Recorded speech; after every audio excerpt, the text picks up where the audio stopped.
Okay, here I am with part 2 of anti-Semitism.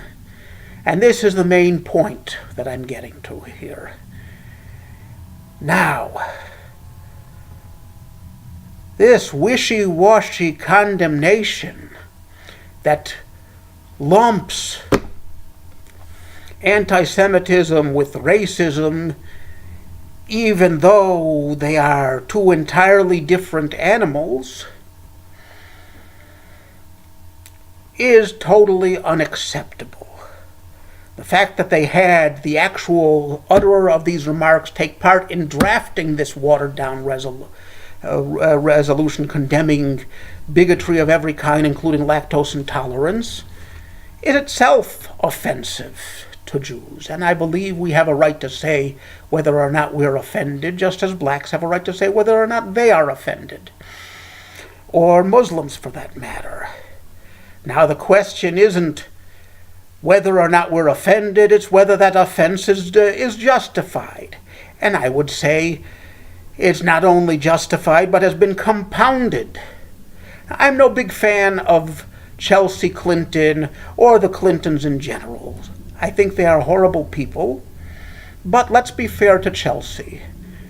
She stood up for her Jewish husband and her children who are Jewish on their father's side, but by Jewish law not Jewish. And she stood up for Jewish people and unequivocally condemned Ilhan Omar's anti-Semitic ravings, and Ilhan Omar by name. And because of that, she was publicly branded at a town hall meeting as an Islamophobe. Not only that, but it's because of people like her, it was said at that town hall meeting that the massacres in New Zealand happened. Now this is disgusting. If to condemn anti-Semitism is to be an Islamophobe, then what the people there were saying, and nobody in the mainstream media or in government, I think maybe one person stood up for her about this, if that's the case, then they are saying that Islam is inherently anti-Semitic. Now, I'm no scholar of Islam. I know, however, that it's not monolithic.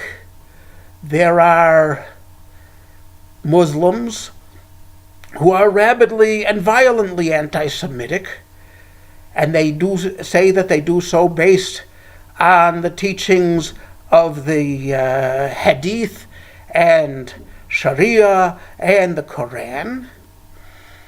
On the other hand, I know personally quite a few, I wouldn't say quite a few, but some Muslims who are not in the least bit anti-Semitic, or at least don't act it. There are Muslims in the Sufi branch called the Ibrahimis, who believe that jihad or holy war is something you wage within yourself against your own, what we call the Yetzer Hara. I don't know what they call it in Arabic, but their own inclination to do bad. And there's very big shades of difference between Sunnis, different sects of Sufis, whether Salafists or Wahhabis or others, and Shiites, and I forget what they call the sect that the Assads belong to. But anyway, Islam is not a monolithic thing, and it certainly is not synonymous with, in all of its different schools of thought, with anti-Semitism. And then again, then also there are different individuals within Islam who stress different things. I have a very nice man who helps, who cleans our house because my wife and I are too arthritic to do it ourselves. And he is a devout Muslim, and he has never said an anti-Semitic word to me or done a hostile thing to me. And I have done him some favors in the past, and he does me many favors beyond what I pay him for. So the idea that Chelsea Clinton, who, when she's right, condemns anti-Semitic remarks and condemns a anti-Semite who happens to be a Muslim, is laudatory. And if that is anti-Semitism in the eyes of her critics, I would say that her critics are the real Islamophobes. It's just that having in their own eyes to choose between Islam and the Jewish constituency of the Democratic Party, they decided to throw all the Jews and anyone sympathetic to them under the bus. And I say, okay. As I've mentioned, there have been many highly talented and celebrated Jews throughout history, and many of them are adamant adherents to the Democratic Party line. Now, they have just been thrown under the bus, and I tell the aggregate Democratic Party, or that faction of it which thinks that condemning anti-Semitism is Islamophobia, just because one anti-Semite is a freshman Muslim congresswoman, I tell them, good luck in 2020. You deserve what you get, and the hell with you. But this is a conclusion I drew a very long time ago, because back in 1991, there was an anti-Semitic pogrom in the community of Crown Heights, where I have deep roots. And when the murderer of Yaakov Rosenbaum was acquitted by a jury, which then went out and partied with the lawyer who won that acquittal for his client, Lemrick Nelson, who later was convicted under the Civil Rights Act, I think Section 1986 of the U.S. Code. I don't know the title number, but I've been out of the law business for a long time. Anyway, because of this, Jews in the city and quite a lot of just plain liberal people turned against Mayor David N. Dinkins, New York City's first black mayor, and President Bill Clinton came to campaign for him, and said that there are people who won't vote for Mr. Dinkins because he looks differently than them. But I say overcome that prejudice and vote for him anyway. At that point, and this was after I had been surrounded by an angry mob of Al Sharpton supporters who were giving me a lecture on how I'm an evil slave owner for smiling at a cute little black kid. And while one of these acolytes were screaming, "You a devil!" about an inch away from my face. If I had sneezed, he would have bit my nose off. That was how emphatic his bellowing at me was.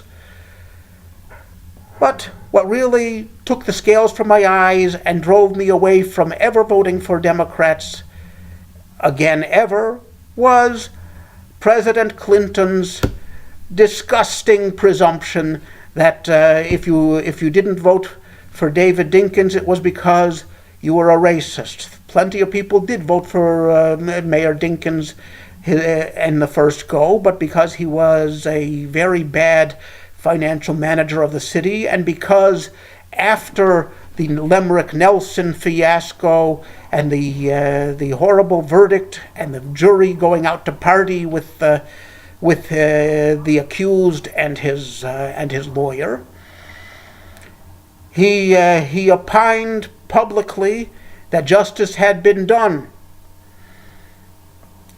And that was another reason people wouldn't vote for him. Another reason was because he did absolutely nothing to stop the highly racist boycott of a Korean grocery store by the likes of Sonny Carson, who together with his supporters were screaming, "Yellow monkeys, go home," to the Koreans inside, which was an extremely racist remark too. And Mr. Dinkins failed to adequately put a stop to that. Now, all these reasons were perfectly justifiable reasons for not voting for Dinkins the second time again, even if he were as white as Lawrence Welk or Glenn Miller. But the president, Bill Clinton at the time, chose instead to call anyone who wouldn't vote for him a racist. At that point, I walked away from and exodused the Democratic Party. I now encourage Jews who have not yet exodused to do so, because, quite simply, they are taking your vote for granted, and they are more concerned with keeping their new constituent, Muslim immigrants, than with holding on to their old and mistakenly loyal constituents, American Jews. Exodus, walk away. The time has come. In fact, it's been long overdue. As I said, I exodused long before the word was mentioned. Thank you, and God bless.